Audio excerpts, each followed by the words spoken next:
Sweden was one of the UK's closest allies when it came to voting on policies in the EU, and in the light of the referendum in the UK some were calling for a Swexit vote.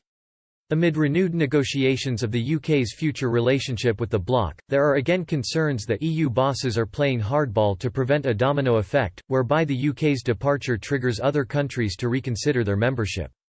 If this domino effect were to take place, Sweden would be a strong contender for the second exit. Like the UK, Sweden has always kept the bloc at an arm's length and stayed out of the Eurozone. There are indicators that Eurosceptic feeling may be growing, including the rise of the populist Sweden Democrats who have gone from 0 seats in 2006 to 62 seats in the 2018 election. Opinion polls from SIFO published in April 2016 indicated that a majority of Swedish people would support leaving the EU if the UK voted to leave the following month, which, of course, it did.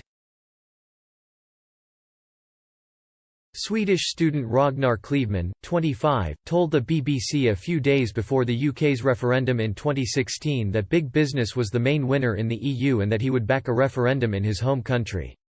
He said, "It's all just companies and big corporations getting big money, all of these back-room treaties that none of the EU population is involved with. If the UK leaves, that's a big thing. But, all in all, maybe we shouldn't have been in it from the beginning." Multiple polls suggested that Swedes were the most convinced in Europe that a British departure would hurt the EU. In one study for the US-based Pew Research Center, 9 out of 10 people questioned concluded it would be a bad thing for the bloc.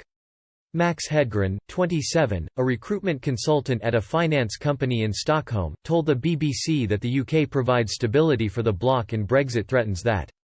He said friends and colleagues are seriously worried about the prospect of Brexit, and the impact it might have on the markets. Mr. Hedgren said, "To have Britain in the EU right now brings a lot of stability.